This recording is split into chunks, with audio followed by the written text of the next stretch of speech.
안녕하세요. 여러분의 사연 담긴 여러 이야기들을 들려드리고 있는 인생 수필관입니다.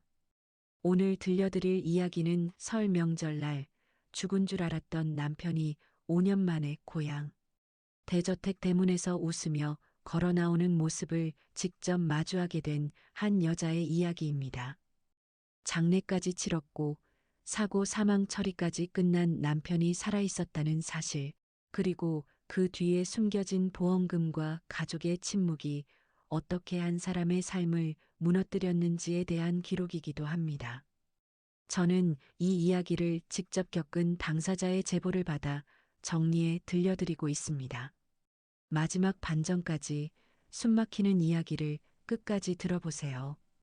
구독과 좋아요, 알림 설정은 영상 제작에 큰 힘이 됩니다.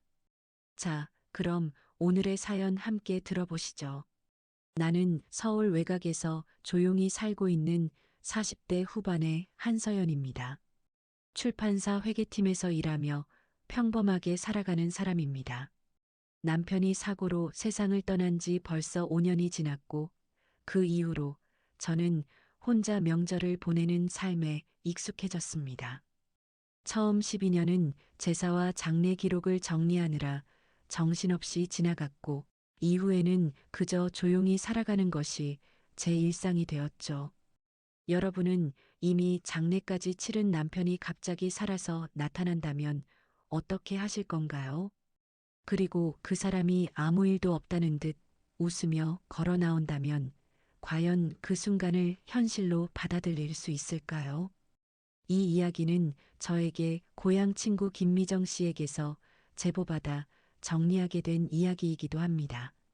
사실 저는 5년 동안 고향에 거의 내려가지 않았습니다.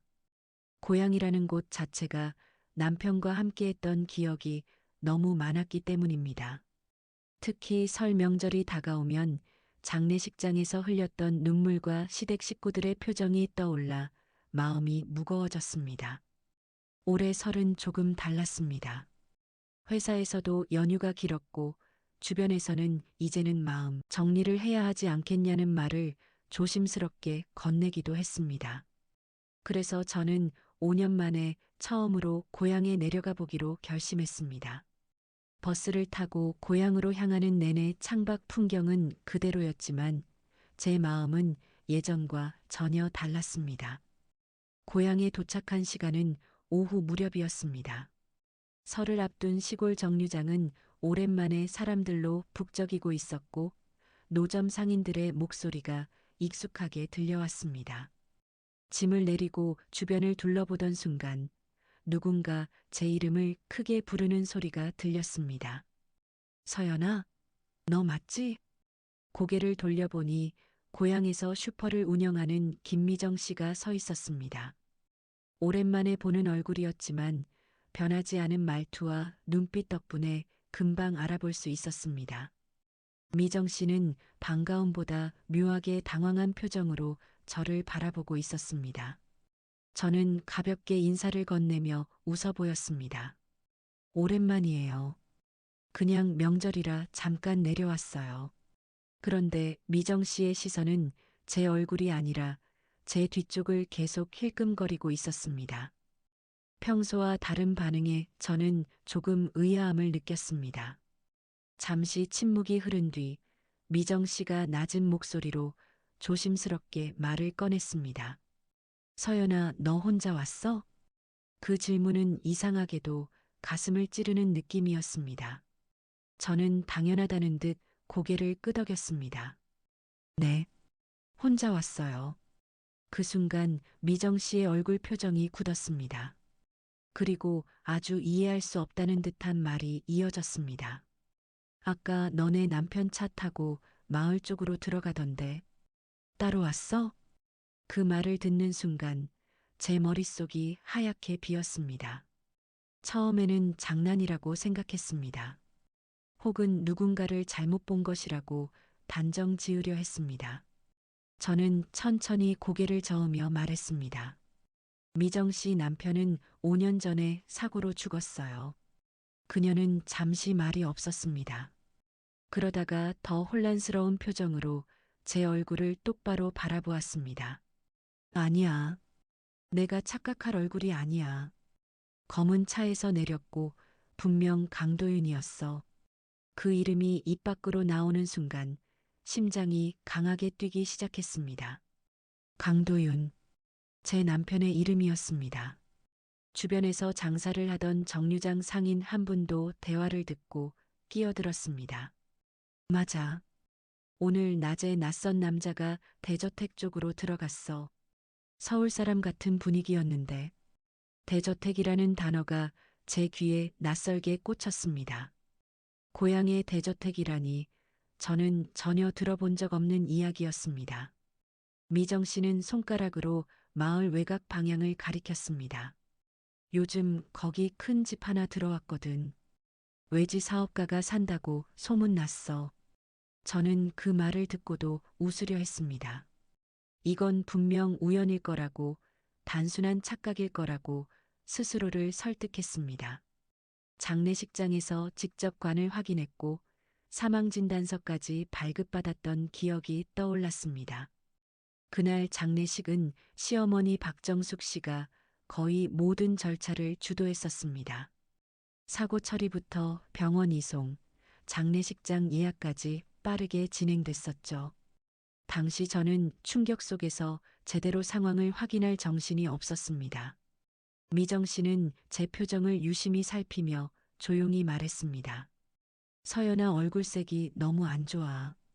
혹시 한번 가볼래? 저는 그 자리에서 바로 대답하지 못했습니다. 발끝이 바닥에 붙은 것처럼 움직이지 않았습니다. 이미 끝난 줄 알았던 과거가 갑자기 현실로 다가오는 느낌이 들었습니다. 그때 멀리서 검은 세단 한 대가 지나가는 것이 보였습니다. 차는 천천히 마을 외곽 방향, 즉 대저택이 있다는 길로 향하고 있었습니다. 그 차의 뒷모습을 보는 순간 설명할 수 없는 불안이 가슴 깊이 번져갔습니다. 저는 결국 짐 손잡이를 꽉 쥐었습니다.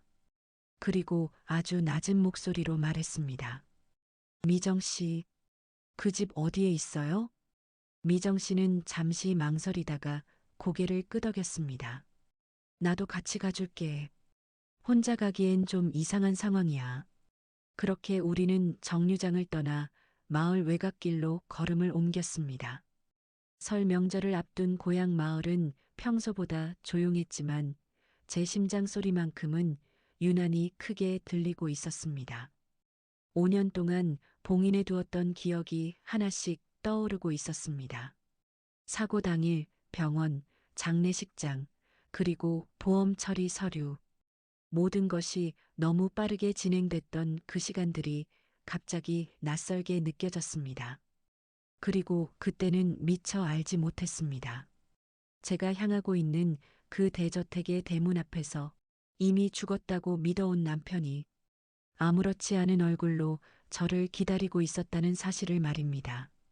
정류장을 떠나 마을 외곽으로 향하는 길을 걸으며 저는 계속 제 머릿속을 정리하려 애썼습니다. 5년 전 남편 강도윤의 사고 소식은 한 통의 전화로 시작되었습니다. 병원, 장례식장, 그리고 시댁 식구들의 빠른 결정 속에서 저는 정신없이 모든 절차를 따라가기만 했습니다. 당시 저는 충격으로 제대로 된 판단조차 할 수 없는 상태였고 모든 서류와 확인 과정은 시어머니 박정숙 씨의 주도로 진행되었습니다. 그 기억이 분명한데도 지금 상황은 그 모든 사실을 뒤흔들고 있었습니다. 옆에서 걷던 김미정 씨는 계속 저를 힐끔 바라보고 있었습니다. 평소라면 마을 이야기를 쏟아냈을 사람이었지만 지금은 입을 쉽게 열지 못하고 있었습니다. 한참을 말없이 걷다가 그녀가 조심스럽게 입을 열었습니다. 서연아, 혹시라도 아니면 그냥 돌아가자. 그 말은 걱정에서 나온 것이었지만 제 귀에는 멀게만 들렸습니다. 저는 발걸음을 멈추지 않았습니다. 이미 마음속에서는 확인해야 한다는 생각이 더 크게 자리 잡고 있었기 때문입니다. 아니에요, 확인은 해야겠어요. 제 목소리는 생각보다 낮고 떨리고 있었습니다. 제가 어떤 결론을 기대하고 있는지조차 알 수 없었습니다. 그저 닮은 사람일 것이다라는 가능성 하나에 매달리고 있을 뿐이었습니다. 마을 외곽길 끝에 다다르자 거대한 철제 대문이 시야에 들어왔습니다. 높은 담장과 넓은 부지, 정돈된 조경까지 갖춘 대저택이었습니다. 고향에서 평생 살았던 저조차 한 번도 본 적 없는 규모의 집이었습니다. 대문 앞에는 검은 고급 세단이 조용히 세워져 있었습니다. 차량의 외관은 지나치게 깔끔했고 관리 상태 역시 완벽해 보였습니다. 그 차를 보는 순간 가슴이 묘하게 조여왔습니다. 강도윤은 생전에 늘 검은 차를 선호했습니다.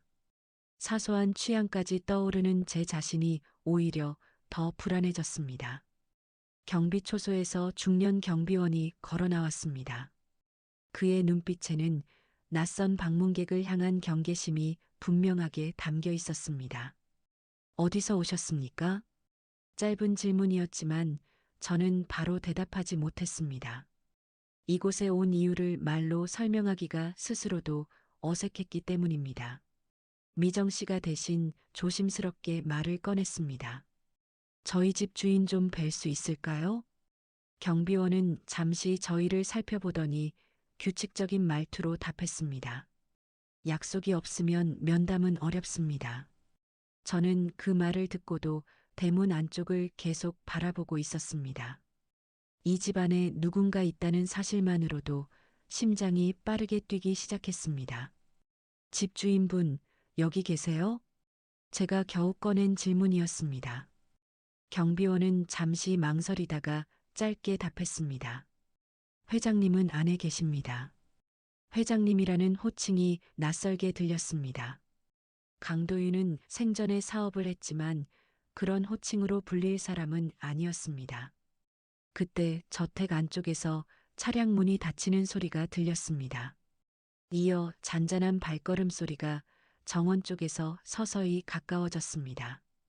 자동 대문이 천천히 움직이기 시작했습니다. 쇠가 맞물리는 소리가 유난히 크게 들렸습니다. 그 소리와 함께 제 심장도 거칠게 뛰기 시작했습니다. 손끝이 차갑게 식어가고 있었습니다. 대문이 완전히 열리자 넓은 정원이 한눈에 들어왔습니다. 긴 산책로와 정돈된 잔디, 그리고 저택 현관으로 이어진 공간이 고요하게 펼쳐져 있었습니다. 그리고 그 길 끝에서 한 남성이 천천히 걸어 나오고 있었습니다. 처음에는 얼굴이 뚜렷하게 보이지 않았습니다. 하지만 걸음걸이와 체형이 점점 가까워질수록 제 호흡이 멈추는 것 같았습니다. 익숙했습니다. 너무나도 익숙한 움직임이었습니다. 햇빛 아래로 완전히 모습이 드러난 순간 제 시야가 흔들렸습니다. 그 사람은 강도윤이었습니다. 5년 전 사고로 사망했다고 믿었던 제 남편이 말끔한 정장을 입은 채 아무렇지도 않게 정원을 걸어 나오고 있었습니다. 그의 표정에는 놀라움도 당황도 없었습니다. 오히려 차분하고 여유로운 얼굴이었습니다. 마치 이 상황을 이미 예상하고 있었던 사람처럼 보였습니다. 제 다리는 그 자리에서 굳어버렸습니다. 한 발짝도 움직일 수 없었습니다. 옆에 있던 미정 씨가 제 팔을 세게 붙잡았습니다. 서연아, 저 사람. 그녀의 목소리도 떨리고 있었습니다. 하지만 저는 대답할 수 없었습니다. 눈앞의 장면이 이미 모든 답이었기 때문입니다. 남자는 몇 걸음 더 다가오더니 저를 똑바로 바라보았습니다. 그리고 아주 자연스러운 목소리로 말했습니다. 서연이네. 그 한마디가 제 현실을 산산이 부수는 느낌이었습니다. 죽은 사람의 이름을 부르는 목소리가 아니라 분명 살아있는 사람의 목소리였습니다. 저는 무의식적으로 뒤로 한 걸음 물러났습니다. 입술이 떨렸고 겨우 말을 꺼냈습니다. 당신 누구예요? 남자는 잠시 저를 바라보다가 희미하게 웃었습니다. 그 웃음은 낯설면서도 지독하게 익숙한 표정이었습니다. 오랜만이네. 그 순간 장례식장의 기억이 한꺼번에 떠올랐습니다.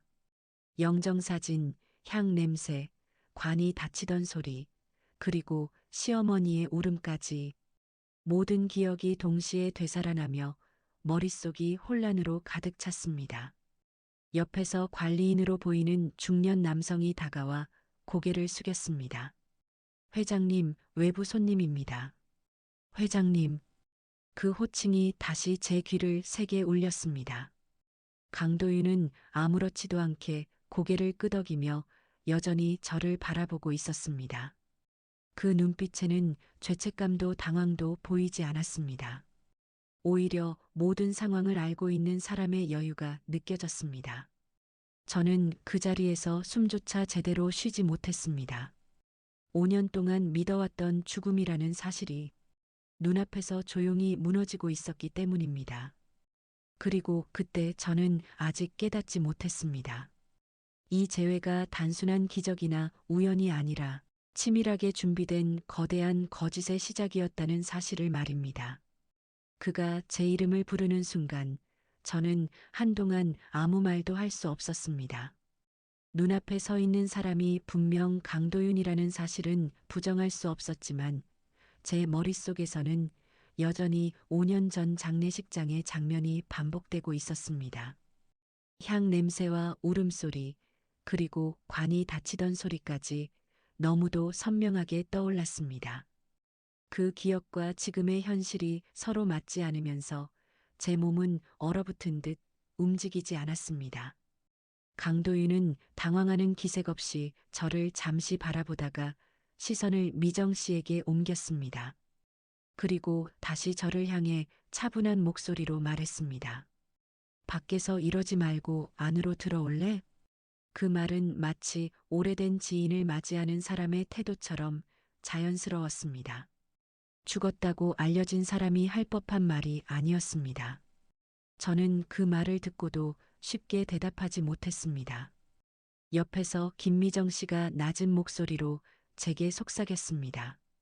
서연아, 괜찮겠어? 저는 잠시 눈을 감았다가 떴습니다.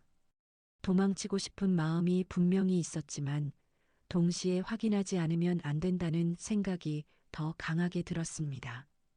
결국 저는 천천히 고개를 끄덕였습니다. 잠깐 이야기만 할게요. 제 목소리는 놀라울 정도로 차분하게 나왔습니다. 하지만 손끝은 여전히 떨리고 있었습니다. 강도윤은 아무 말 없이 몸을 돌렸습니다. 그리고 정원 안쪽 산책로를 따라 천천히 걸어가기 시작했습니다. 저는 그 뒤를 몇 걸음 떨어진 거리에서 따라 걸었습니다. 마치 낯선 사람의 집에 방문하는 기분이었습니다. 정원은 지나치게 잘 관리되어 있었습니다. 잔디의 길이조차 일정하게 정돈되어 있었고 고급 조형물과 조명 시설이 곳곳에 배치되어 있었습니다. 고향에서 보던 평범한 주택과는 전혀 다른 분위기였습니다. 이 공간이 5년 전 사고로 사망한 사람의 삶과는 전혀 연결되지 않는다는 사실이 더 큰 이질감을 주었습니다. 저택 현관 앞에 도착하자 중년의 관리인이 문을 열었습니다. 정장을 단정하게 차려입은 그는 강도윤을 향해 깊게 고개를 숙였습니다. 회장님, 내부 준비되어 있습니다. 그 한마디가 제 귀에 강하게 꽂혔습니다. 회장님이라는 호칭은 분명 낯설었지만 주변 사람들의 태도는 너무도 자연스러웠습니다. 마치 오래전부터 그렇게 불러온 사람처럼 보였습니다. 강도윤은 가볍게 고개를 끄덕이며 안으로 들어섰습니다. 저와 미정 씨도 잠시 망설이다가 현관을 넘어섰습니다. 집 안에 들어서는 순간 저는 다시 한번 숨이 막히는 느낌을 받았습니다. 넓은 거실에는 고급 가구와 대형 그림들이 배치되어 있었고 전체적인 인테리어는 호텔 로비를 연상시킬 정도로 정돈되어 있었습니다. 벽 한쪽에는 사업 관련 상패와 액자들이 가지런히 놓여 있었습니다. 그 모습은 분명 성공한 사업가의 집이라는 분위기였습니다. 저는 천천히 주변을 둘러보았습니다. 5년 동안 남편이 남긴 흔적은 단 하나도 보이지 않았습니다. 결혼 사진도, 가족 사진도, 과거의 기억을 떠올릴 만한 물건도 전혀 없었습니다. 강도윤은 거실 중앙 소파에 앉으며 손짓했습니다. 앉아. 그 짧은 말은 너무도 익숙한 어조였습니다. 예전에도 집에서 저를 부를 때 늘 쓰던 말투였습니다. 그 사실이 오히려 제 가슴을 더 세게 조였습니다. 저는 소파에 앉지 않고 서 있었습니다. 앉는 순간 모든 상황을 인정하게 될 것 같았기 때문입니다. 설명 좀 해주세요. 제가 겨우 꺼낸 말이었습니다.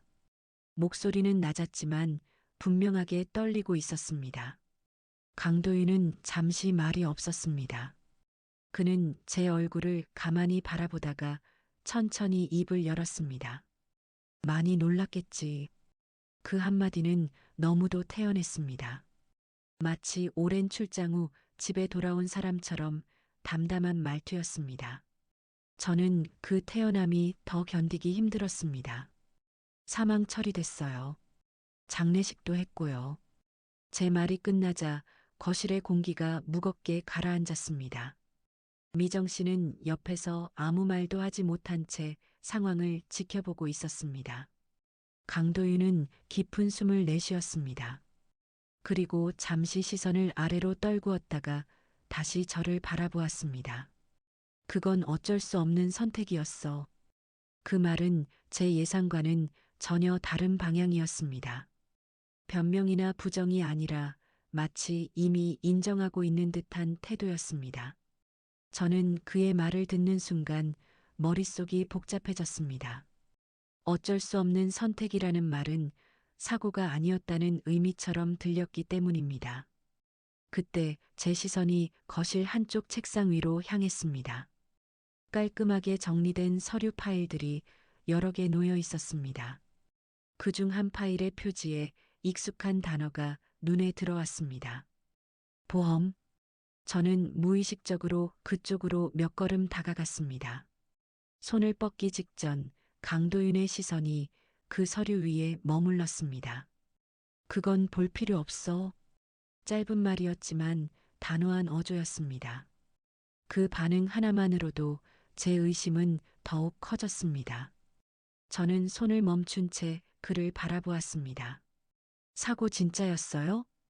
제 질문은 조용했지만 무겁게 떨어졌습니다. 강도윤은 바로 대답하지 않았습니다. 그는 한동안 침묵을 유지했습니다. 그리고 그 침묵 자체가 이미 많은 것을 말해주고 있는 것처럼 느껴졌습니다.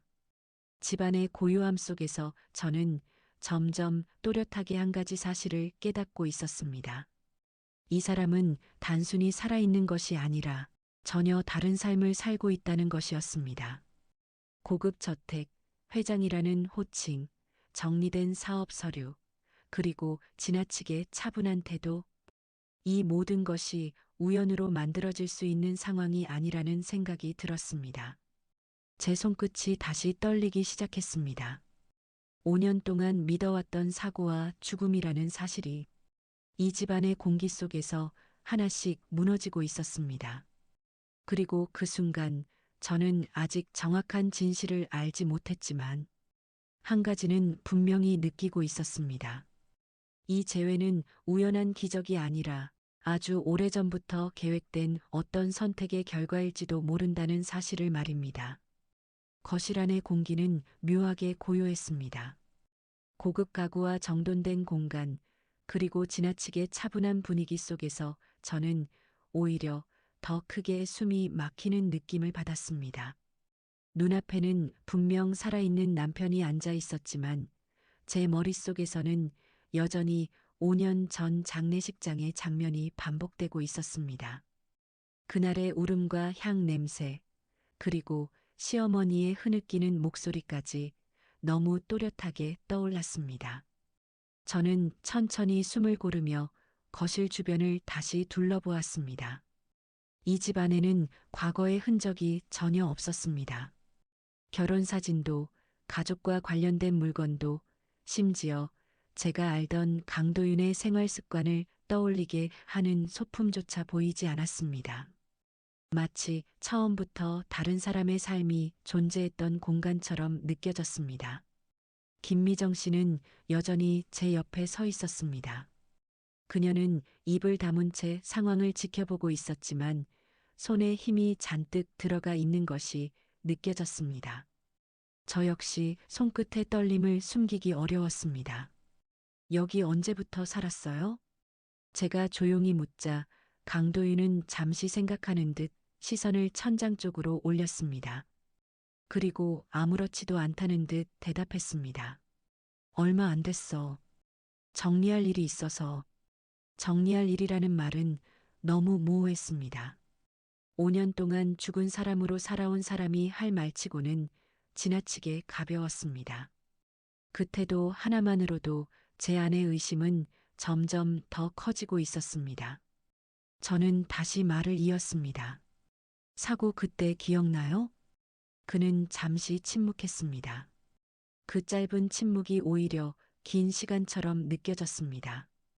그리고 그는 고개를 살짝 숙인 채 낮게 말했습니다. 기억하지. 그 말은 부정도 설명도 아니었습니다. 단순히 알고 있다는 듯한 태도였습니다. 그 반응을 보는 순간 제 가슴이 서서히 조여왔습니다. 5년 전 그날 사고 소식은 시댁에서 먼저 연락이 왔었습니다. 병원으로 오라는 다급한 전화였고 저는 정신없이 달려갔습니다. 하지만 병원에서 제가 직접 본 것은 남편의 얼굴이 아니라 서류와 의사의 짧은 설명뿐이었습니다. 시어머니 박정숙 씨가 모든 절차를 대신 처리하고 있었고 저는 그저 따라갈 수밖에 없었습니다. 그 기억이 머릿속에서 선명하게 되살아났습니다. 시신 확인도 충분히 하지 못한 채 장례 준비가 빠르게 진행되었던 점, 그리고 주변 사람들이 갑작스러운 사고라 어쩔 수 없다는 말만 반복했던 장면까지 떠올랐습니다. 저는 천천히 고개를 들었습니다. 그리고 강도윤을 똑바로 바라보았습니다. 장례식 기억해요? 제 질문은 조용했지만 무겁게 떨어졌습니다. 강도윤의 표정이 아주 미세하게 굳었습니다. 그 변화는 아주 짧았지만 분명히 존재했습니다. 했었지. 짧은 대답이었습니다. 하지만 그 말은 마치 다른 사람의 장례를 이야기하는 것처럼 건조하게 들렸습니다. 그때 거실 한쪽 복도에서 관리인으로 보이는 중년 남성이 조용히 지나갔습니다. 그는 강도윤을 향해 고개를 숙이며 말했습니다. 회장님, 서류 정리된 것 책상 위에 두었습니다. 회장님, 그 호칭이 다시 한번 제 귀에 깊게 남았습니다. 이 집안에서 강도윤은 더 이상 사망자가 아니라 분명한 현재의 주인이었습니다. 저는 그가 앉아 있는 소파 옆 책상 쪽을 다시 바라보았습니다. 그 위에는 여러 개의 파일과 서류들이 정리되어 있었습니다. 그중 한 파일의 가장자리에서 익숙한 단어가 눈에 들어왔습니다. 보험 지급 확인서. 그 글자를 보는 순간 제 숨이 멎는 것 같았습니다. 5년 전 사고 이후 보험사 직원과 여러 차례 연락을 했던 기억이 떠올랐습니다. 그리고 그 과정 역시 대부분 시어머니와 시댁 쪽에서 주도했었습니다. 저는 무의식적으로 한 발짝 다가갔습니다. 그때 강도윤의 시선이 서류 위로 향했습니다. 그건 신경 안 써도 돼. 짧은 말이었지만 이전보다 분명히 단호했습니다. 그 반응은 오히려 저의 의심을 더욱 확신으로 바꾸고 있었습니다. 보험금 지급됐었죠. 제가 조용히 말하자 거실의 공기가 더 무거워졌습니다. 김미정 씨가 놀란 눈으로 저를 바라보았지만 아무 말도 하지 않았습니다. 강도윤은 잠시 말을 하지 않았습니다. 그리고 천천히 등을 소파에 기대며 낮게 말했습니다. 그건 이미 끝난 일이야. 끝난 일. 그 표현이 제 가슴을 강하게 눌렀습니다. 끝난 일이라는 말은 그 과정이 계획된 일이었을 가능성을 떠올리게 했기 때문입니다. 그 순간 저는 장례식장에서 시어머니가 했던 말이 떠올랐습니다. 서연아, 도윤이 보험은 다 정리될 거니까 걱정하지 마라. 그때는 위로의 말이라고 생각했습니다. 하지만 지금 이 상황 속에서 그 말은 전혀 다른 의미로 들리기 시작했습니다. 저는 천천히 숨을 내쉬었습니다. 그리고 더 조용한 목소리로 물었습니다. 그날 사고 진짜였어요? 제 질문이 떨어진 순간 거실의 시간은 멈춘 것처럼 느껴졌습니다. 강도윤은 바로 대답하지 않았습니다. 그는 잠시 시선을 피한 채 창밖 정원을 바라보았습니다. 그리고 아주 느리게 입을 열었습니다. 세상에는 겉으로 보이는 게 전부가 아닌 일도 있어. 그 말은 분명한 해명이 아니었습니다. 하지만 동시에 부정도 아니었습니다. 오히려 애매한 인정처럼 들렸습니다. 제 심장은 점점 더 불안하게 뛰기 시작했습니다. 5년 동안 믿어온 사고와 죽음, 장래와 보험, 그리고 시댁의 태도까지 모든 기억이 하나의 선으로 이어지기 시작했습니다. 그리고 그 선의 끝에는 단순한 우연이 아닌 누군가의 선택과 침묵이 있었을지도 모른다는 생각이 서서히 자리 잡고 있었습니다. 그때 저는 처음으로 확실히 느꼈습니다. 이 남자의 생존은 단순한 기적이 아니라 오래전부터 준비된 어떤 진실의 일부일지도 모른다는 사실을 말입니다. 그의 애매한 대답이 거실 안에 길게 남아 있었습니다. 겉으로 보이는 게 전부가 아닌 일도 있다는 말은 설명처럼 들리면서도 동시에 회피처럼 느껴졌습니다. 저는 그 말을 곱씹으며 소파 옆에 놓인 서류들을 다시 바라보았습니다. 이 집안의 모든 것들은 너무 정돈되어 있었고 그 정돈됨 자체가 오히려 부자연스럽게 느껴졌습니다. 김미정 씨는 한동안 아무 말도 하지 못한 채 주변을 살피고 있었습니다. 그녀 역시 이 상황이 단순한 오해가 아니라는 것을 직감한 듯 보였습니다. 거실 시계의 초침 소리만이 유난히 크게 들렸고 그 소리가 제 불안한 심장 박동과 겹쳐 들렸습니다. 저는 천천히 책상 쪽으로 걸음을 옮겼습니다. 강도윤은 저를 막지 않았습니다. 다만 조용히 지켜보고 있을 뿐이었습니다. 책상 위에는 여러 개의 파일이 가지런히 정리되어 있었습니다. 사업 관련 계약서, 법인 서류, 금융 자료처럼 보이는 문서들이 깔끔하게 분류되어 있었습니다. 그 사이에 끼어 있던 한 장의 서류가 제 시선을 강하게 붙잡았습니다. 보험 지급 완료 확인서. 그 글자를 보는 순간 손끝이 얼어붙는 느낌이 들었습니다. 5년 전 사고 이후 보험사에서 연락이 왔던 기억이 선명하게 떠올랐습니다. 당시 저는 정신이 없는 상태였고 대부분의 절차는 시어머니와 보험 설계사가 함께 진행했습니다. 저는 서류를 완전히 집어들지는 못한 채 그 위를 손가락으로 살짝 짚었습니다. 종이의 질감이 너무도 현실적으로 느껴졌습니다. 이거 아직도 보관하고 있었어요? 제 질문은 낮았지만 분명 떨리고 있었습니다. 강도윤은 잠시 침묵하다가 짧게 답했습니다. 정리 안 한 것뿐이야. 그 말은 너무 가벼웠습니다. 보험금이라는 단어가 가진 무게에 비해 지나치게 무심한 태도였습니다. 저는 천천히 고개를 들었습니다. 그리고 그를 똑바로 바라보았습니다. 사망보험 그때 지급됐었죠. 그의 시선이 아주 잠깐 흔들렸습니다. 그 미세한 변화는 순간이었지만 분명히 존재했습니다. 5년 전의 기억이 하나씩 되살아났습니다. 사고 소식이 전해진 날, 시어머니 박정숙 씨는 지나치게 침착했습니다.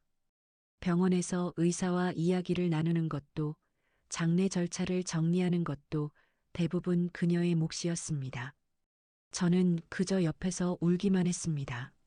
남편의 얼굴을 제대로 확인하지도 못한 채 모든 절차가 빠르게 진행되었습니다. 당시에는 충격 때문이라고 생각했지만 지금 떠올려 보니 이상할 정도로 속도가 빨랐습니다. 장례식장 직원의 말도 문득 떠올랐습니다. 갑작스러운 사고라 상태 확인이 어렵습니다. 그 말을 그대로 믿었습니다. 믿을 수밖에 없는 상황이었습니다. 저는 다시 서류를 내려다보았습니다.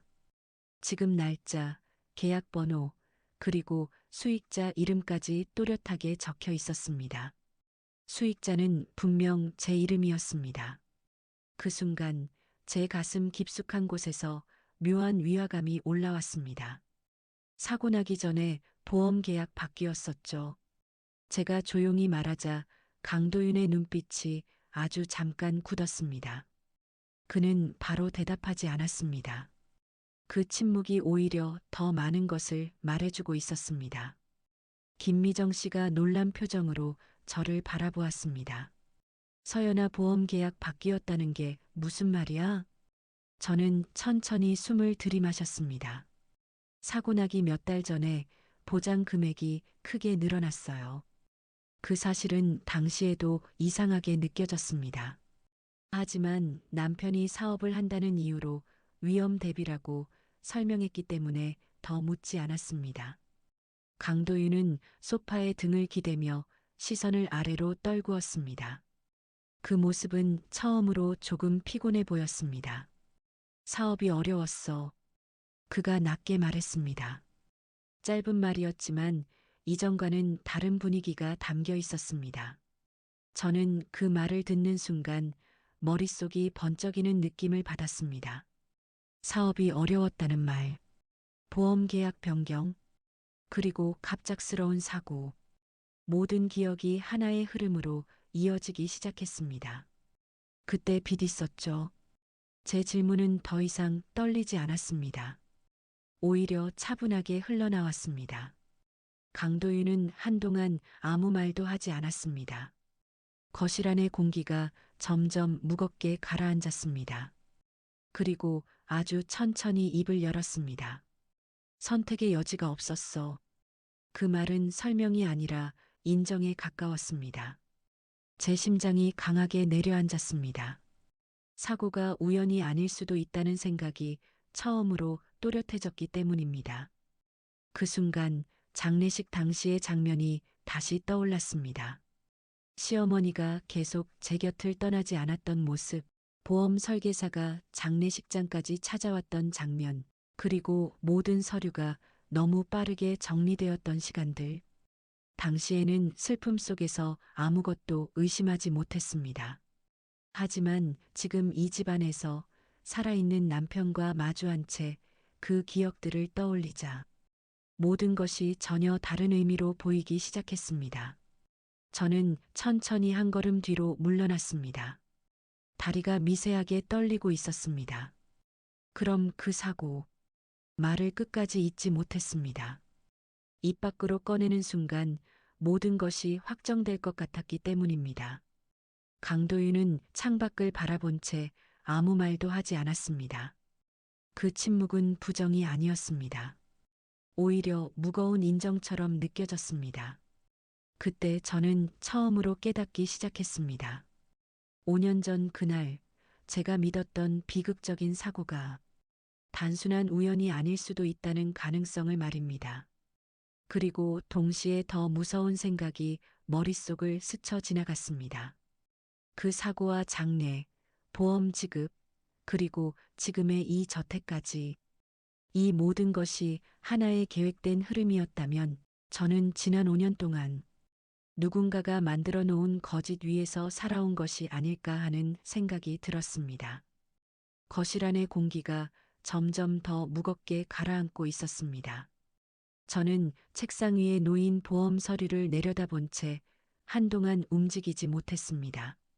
머릿속에서는 5년 전의 기억들이 빠르게 되살아나고 있었고 그 기억 하나하나가 지금의 상황과 묘하게 맞물리기 시작했습니다. 그동안은 단순한 사고라고 믿고 지나쳤던 장면들이 전혀 다른 의미로 보이기 시작한 것이었습니다. 강도윤은 여전히 소파에 앉아 있었습니다.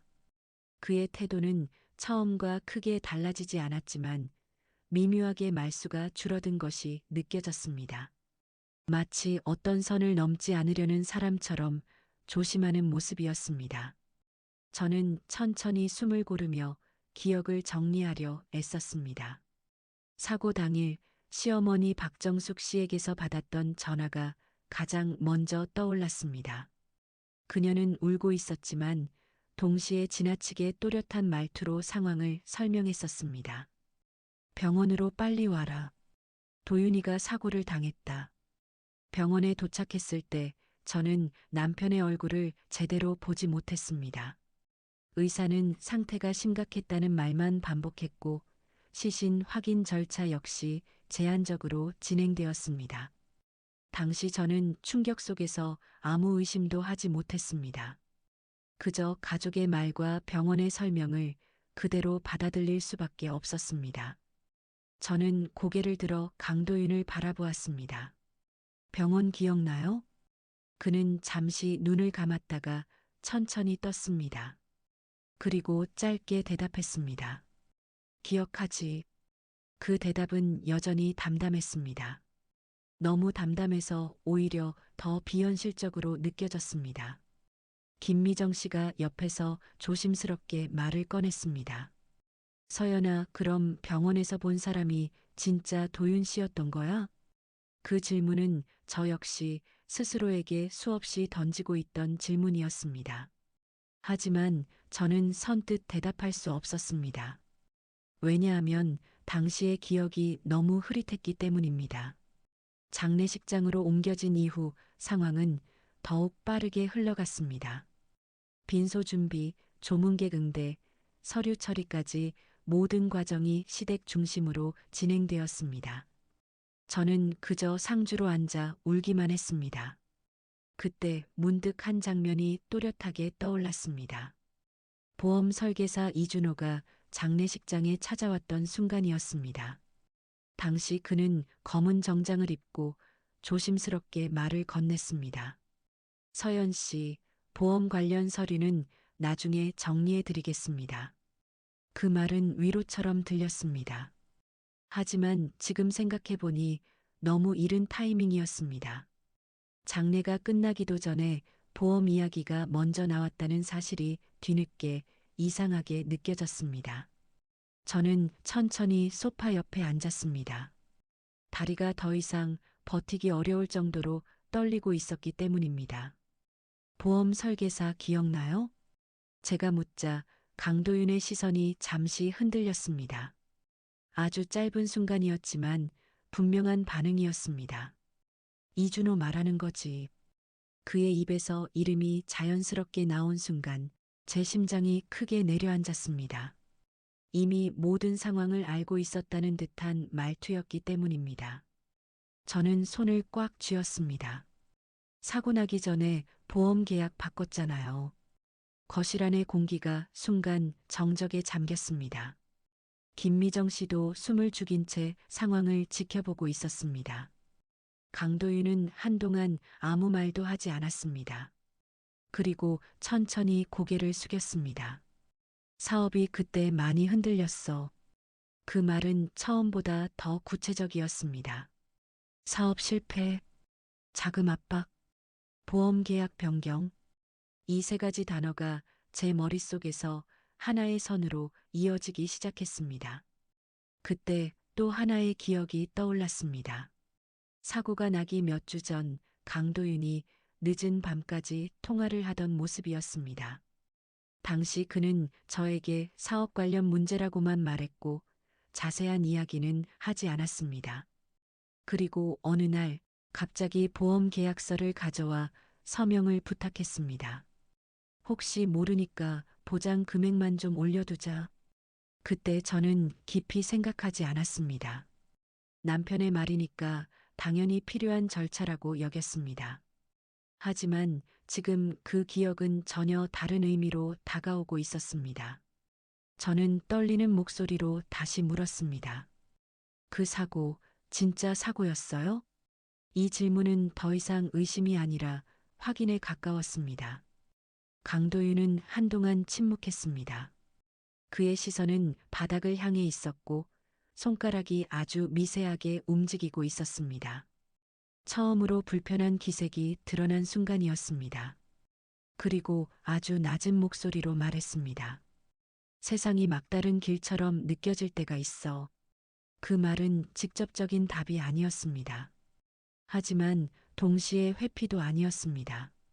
오히려 어떤 선택을 정당화하려는 사람의 말처럼 들렸습니다. 그 순간 제 머릿속에서 마지막 퍼즐 조각이 맞춰지는 느낌이 들었습니다. 빠르게 진행된 장례 절차, 시신 확인의 제안, 보험 계약 변경, 그리고 지금 눈앞에 살아있는 남편. 이 모든 흐름은 단순한 우연으로 설명하기 어려웠습니다. 저는 천천히 숨을 내쉬었습니다. 그리고 처음으로 제 감정이 분노가 아니라 깊은 깨달음에 가까워지고 있다는 것을 느꼈습니다. 5년 동안 저는 사고로 남편을 잃은 아내로 살아왔습니다. 슬픔과 상실을 받아들이며 조용히 삶을 정리해 왔습니다. 하지만 지금 눈앞의 현실은 그 모든 시간이 누군가의 선택 위에 세워진 것일지도 모른다는 사실을 보여주고 있었습니다. 그 깨달음은 충격보다 더 깊은 무게로 제 가슴에 내려앉았습니다. 그리고 그때 저는 확신하기 시작했습니다. 이 사건의 진실은 단순히 살아있었다는 수준이 아니라 처음부터 계획된 어떤 결정의 결과일지도 모른다는 사실을 말입니다. 거실 안의 공기가 더 이상 버티기 힘들 정도로 무거워지고 있었습니다. 지금까지 이어진 대화와 기억의 조각들은 하나의 방향을 가리키고 있었고, 저 역시 그 사실을 부정하지 못하고 있었습니다.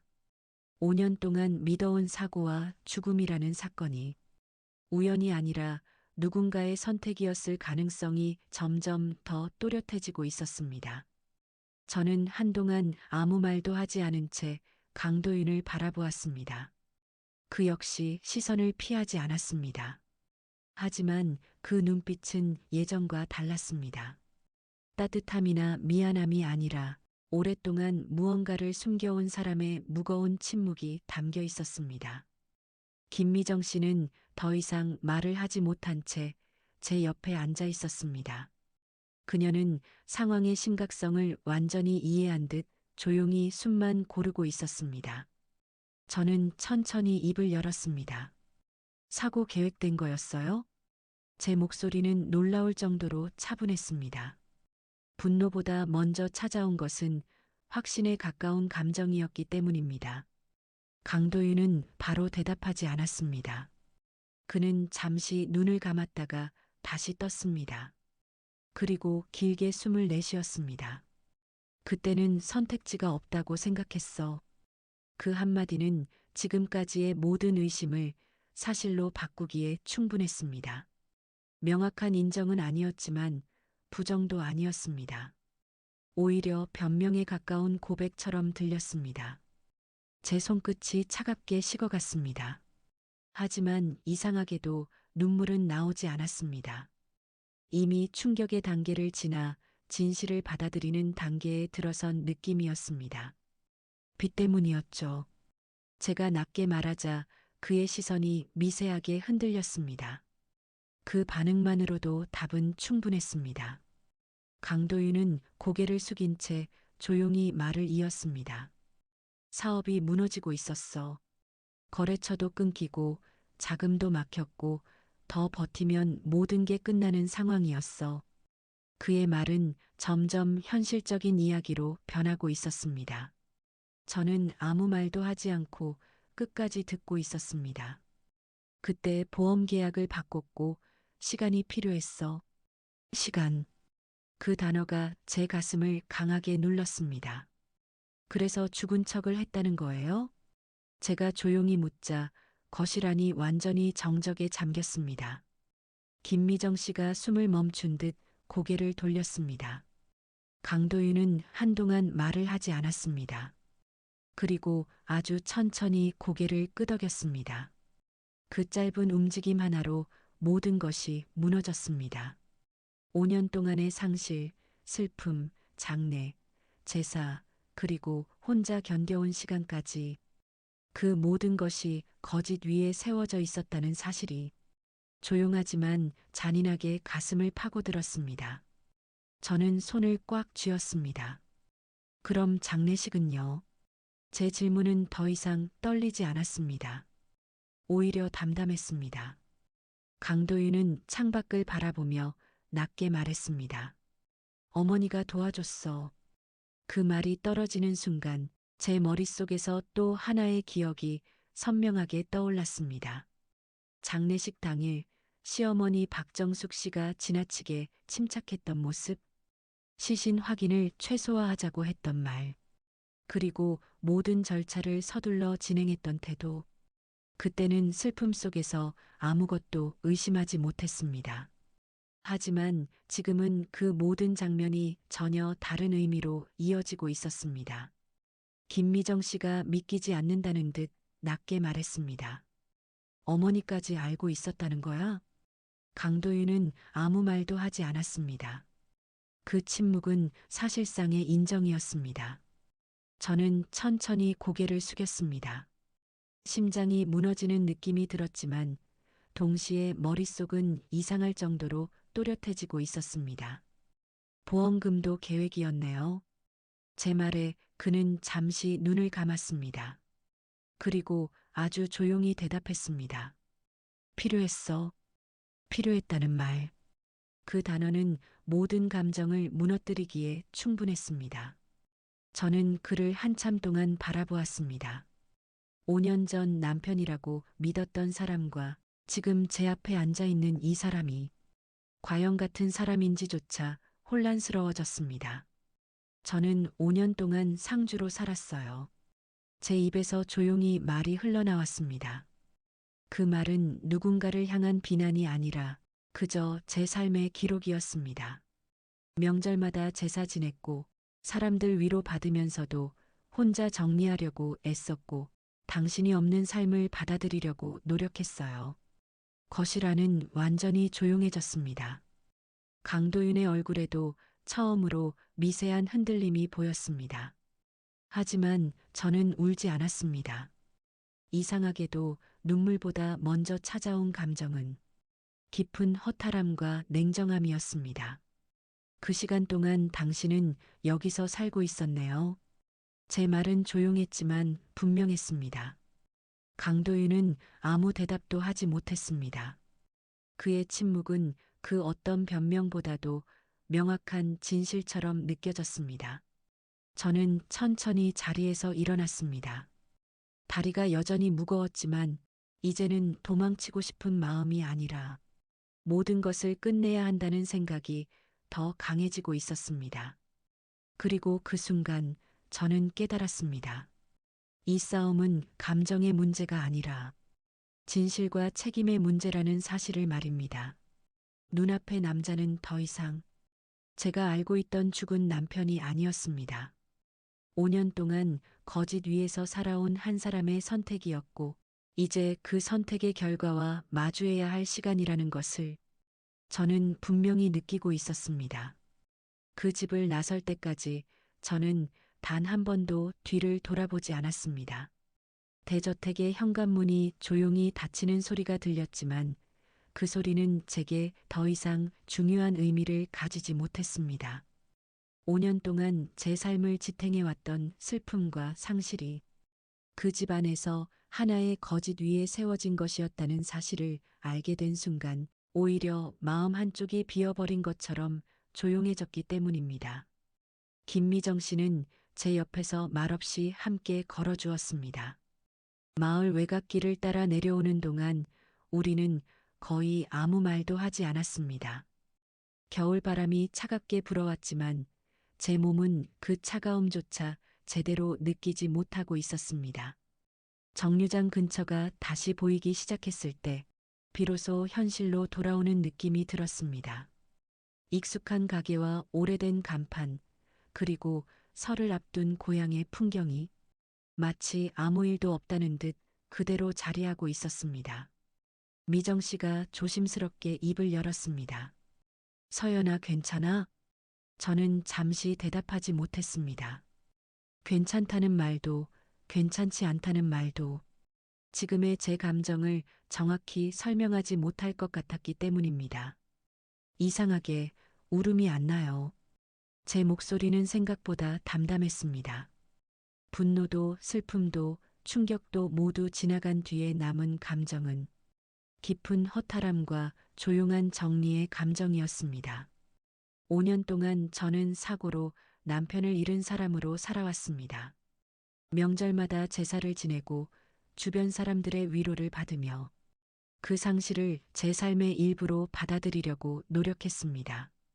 그 시간이 거짓 위에 세워진 것이었다는 사실은 분명 잔인한 진실이었지만 동시에 한 가지를 분명하게 깨닫게 해주었습니다. 저는 그 5년을 거짓으로 산 것이 아니라 진심으로 살아냈다는 사실이었습니다. 정류장 벤치에 앉자 비로소 손끝에 떨림이 느껴졌습니다. 지금까지 억눌려 있던 긴장이 천천히 풀리고 있는 듯 했습니다. 신고해야겠죠. 제가 조용히 말하자 미정 씨가 고개를 끄덕였습니다. 그녀의 표정 역시 무겁게 굳어 있었습니다. 이건 그냥 넘어갈 일이 아니야. 서연아. 그 말은 맞았습니다. 이 문제는 개인적인 배신을 넘어선 일이었습니다. 사망 신고, 장례 절차, 보험 지급, 그리고 위장된 삶까지 모든 것이 단순한 선택이 아니라 명백한 사실의 왜곡이었기 때문입니다. 저는 가방 속에 있던 휴대전화를 꺼냈습니다. 손이 미세하게 떨렸지만 이번에는 망설이지 않았습니다. 화면을 바라보는 순간 5년 전 보험사 담당자의 번호가 떠올랐습니다. 그 번호를 지워버리지 않고 남겨두었던 이유를 이제야 알 것 같았습니다. 통화를 연결하기 전 저는 잠시 눈을 감았습니다. 그리고 마음속으로 지난 시간을 천천히 떠올렸습니다. 장례식장에서 흘렸던 눈물, 혼자 정리하던 서류들, 명절마다 빈자리를 바라보며 견뎌야 했던 시간들, 그 모든 시간이 거짓 위에서 시작되었다 해도 제가 느꼈던 감정까지 거짓이 되는 것은 아니었습니다. 전화 연결음이 울리는 동안 제 마음은 오히려 차분해지고 있었습니다. 안녕하세요, 한서연입니다. 제 목소리는 놀라울 정도로 또렷하게 나왔습니다. 이제는 도망치는 것이 아니라 현실을 바로잡아야 할 시간이라는 사실을 받아들였기 때문입니다. 통화를 마친 뒤 저는 하늘을 올려다보았습니다. 겨울 하늘은 맑았고 고향의 공기는 여전히 조용했습니다. 세상은 아무것도 변하지 않은 것처럼 보였지만 제 안의 세계는 완전히 달라져 있었습니다. 김미정 씨가 제 어깨를 조심스럽게 두드렸습니다. 이제 어떻게 할 거야? 저는 잠시 생각했습니다. 그리고 천천히 대답했습니다. 이제는 제 삶으로 돌아가야죠. 그 말은 스스로에게 하는 다짐이기도 했습니다. 5년 동안 저는 누군가의 죽음을 정리하며 살아왔지만 이제는 거짓으로 묶여있던 과거를 정리하고 제 삶을 다시 시작해야 한다는 생각이 분명해졌습니다. 남편의 배신과 거짓은 제 인생의 한 부분이 되었지만 그 사실이 제 삶 전체를 결정하게 둘 필요는 없었습니다. 버스가 도착하는 소리가 들렸습니다. 저는 자리에서 천천히 일어났습니다. 발걸음은 여전히 무거웠지만 이전과는 다른 방향을 향하고 있었습니다. 버스에 오르기 직전 저는 한 번 더 고향 마을을 돌아보았습니다. 이곳에는 슬픔의 기억도 진실이 드러난 순간도 함께 남아있을 것입니다. 하지만 이제 그 기억은 저를 붙잡는 것이 아니라 앞으로 나아가게 하는 기록이 될 것이라는 생각이 들었습니다. 좌석에 앉아 창밖을 바라보며 저는 조용히 숨을 내쉬었습니다. 5년 동안 닫혀있던 시간이 비로소 끝났다는 느낌이 들었습니다. 그리고 그 끝에서 저는 처음으로 잃어버린 사람의 아내가 아니라 스스로 삶을 선택하는 한 사람으로 다시 살아가야 한다는 사실을 또렷하게 깨닫고 있었습니다.